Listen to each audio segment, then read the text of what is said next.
My name is Sarah Abel. I'm a partner at Baltz & Company, and I'm also on the programs, or I am the programs chair for Eat Denver. A huge, huge thank you to our committee for their heart and hustle in making today happen. Thank you to all of our speakers. Thank you, MSU, and thank you to all of you for spending the morning with us as we kind of mark 4 years and also just onward in this amazing industry of ours. Our next speakers left a balmy 80-degree Houston to brave what is apparently a forthcoming springy winter storm. So really happy to have them here. I feel particularly blessed to call Chris and Lindsey friends, and I'm eternally grateful to have experienced the fruits of their labor via food, advocacy, and good deeds over 12 plus years, including the last 4 on the front lines of the Independent Restaurant Coalition. In addition to being incredibly talented operators and tireless advocates for others, these two are among the most conscientious, inspiring, and intentional humans in the industry. I won't blow up their talk, but I do want to cheerlead a little bit. Southern Smoke, thanks to their leadership, has distributed over $11.5 million in funds to F&B workers in need since 2015. And in 2004 alone, they've distributed over $227,000 to our peers who are in need. Their Behind You initiative, which offers no-cost mental health resources to F&B workers, is revolutionary. And with their plans to grow and impact more states and thus help more people, I can't wait to see where this dynamic duo is headed and who they continue to inspire and help. Please join me in welcoming to the stage Beans and Rosie's mom and dad, Chris Shepard and Lindsey Brown.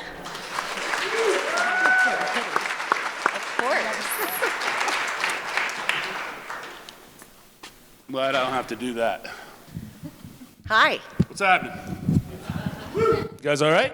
How y'all doing? Real good. That's what I'm talking about. Just thank you so much for having us out here today. It means the world for us to be able to come and talk about what we do.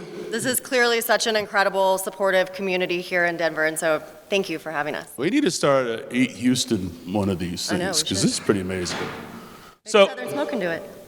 well, talk about Southern Smoke. So Chris and I founded Southern Smoke in 2015. We had no idea at that time where it was going to take us, and we started by doing a fundraiser for a friend of ours, a sommelier who was diagnosed with MS.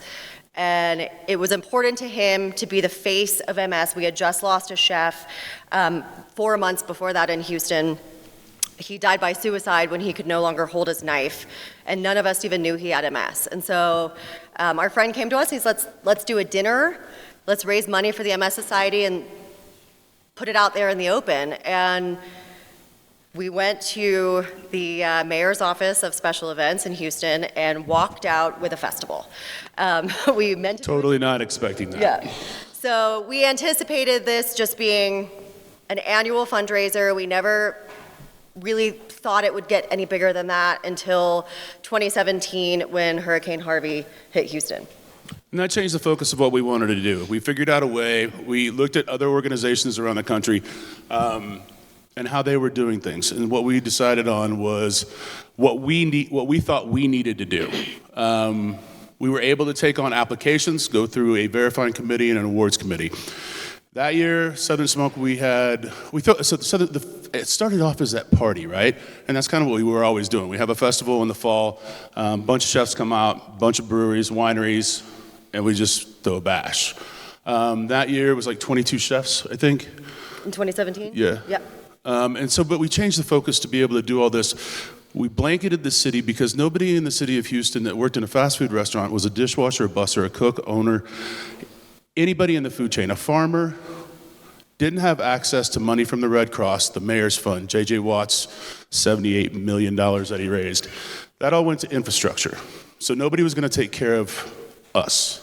And when you think about it, in hindsight after COVID, 2 weeks with a restaurant being shut down doesn't seem like that much. But back then, especially if your house flooded, your car flooded, and you're not getting paid for 2 weeks, we all know so many people in this industry are paycheck to paycheck, and nobody was there to take care of them. So we took on 240 applications, and after verifying it, we granted 139 families $500,000, right? Fast forward to 20, right? You guys talked about that earlier, March, what'd you say, 19th? 16th? Yeah, a couple days from now. By the middle of April, we had 36,000 applications in nationwide.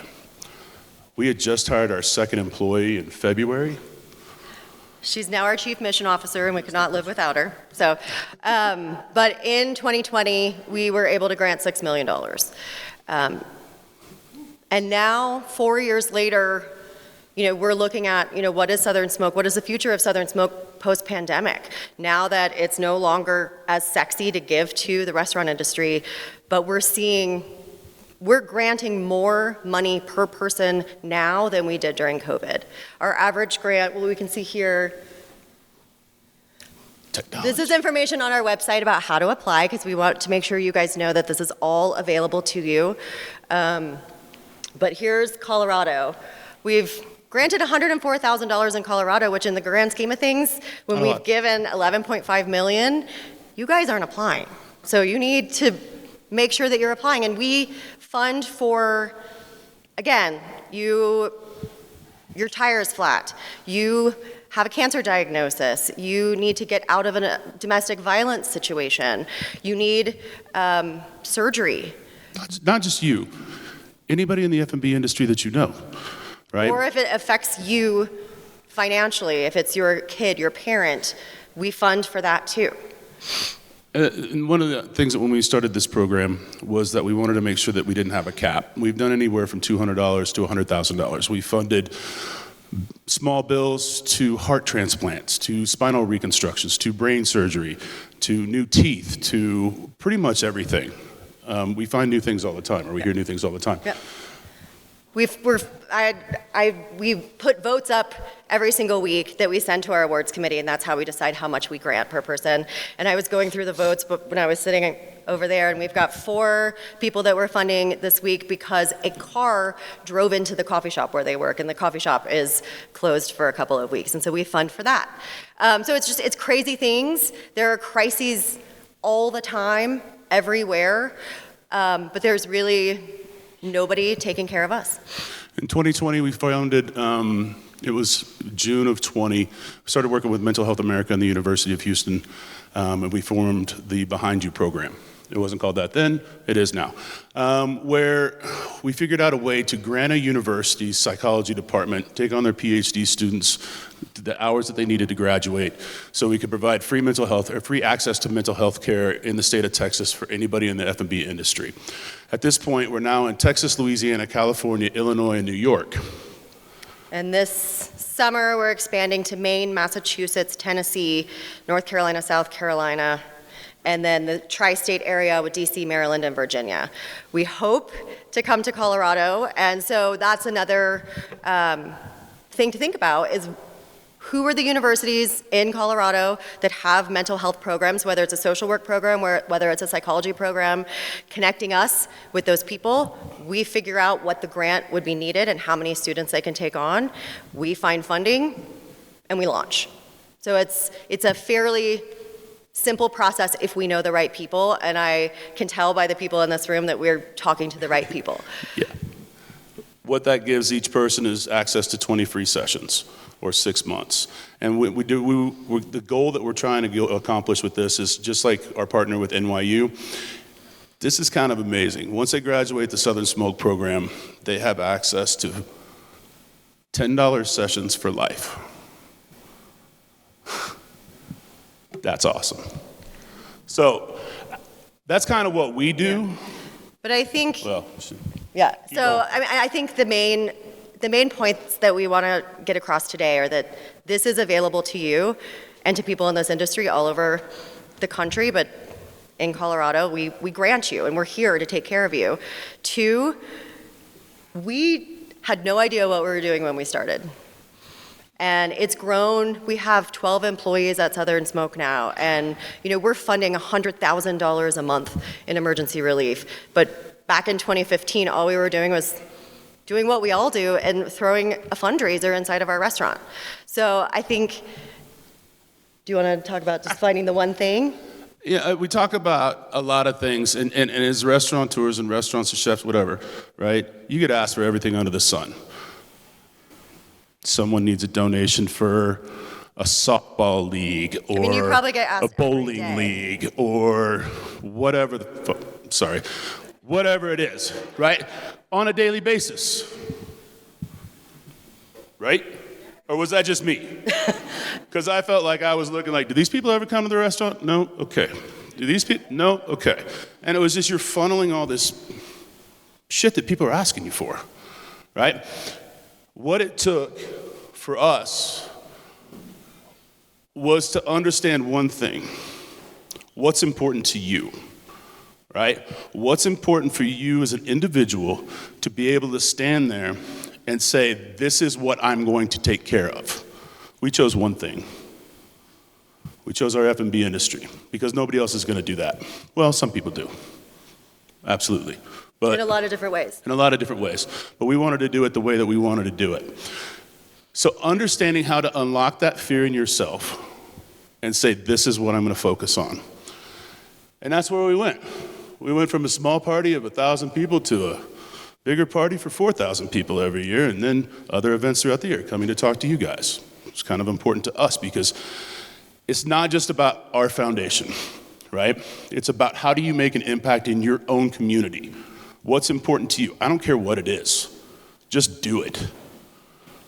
Find something that you believe in and take focus on that.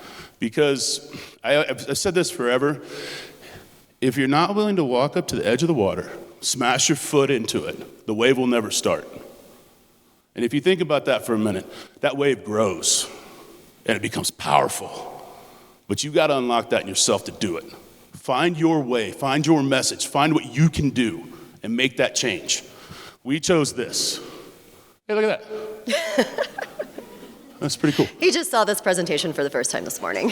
Literally, I appreciate all the speakers that went through and this is my plan. This is what I don't do that. To a deficit, I speak from the heart. You're going to get words and things that probably don't make sense half the time, but that's just how it works for me. Not my wife. She makes these things. All I can say right now is just find a mission for you. What works for you? What are you going to advocate for? What are you going to believe in? What are you going to stand? Because you can't stand for everything. That shit doesn't work. You spread yourself so thin, you'll never accomplish anything. Well, you will, just little bits at a time. But just think about if you focused on one thing, how powerful you could make that. How powerful can you be? That's the question. When you get people around you that believe in what you're doing, that ball goes so damn fast. 2015, didn't expect this.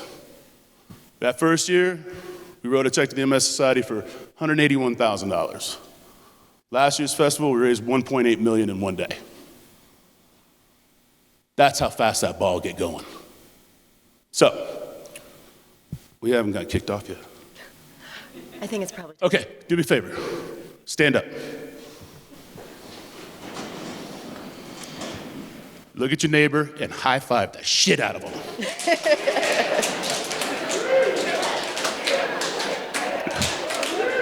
That's what I like to see. Now, take this out into the world, believe in yourself because, quite frankly, you're the only person that can tell you no. Everybody will doubt you. Believe in yourself. Because when you can do that, you can run so far. All right? Thank you for having us in Denver. And you guys have got something special going on in this city. Don't forget that. Love your neighbors. Thank you.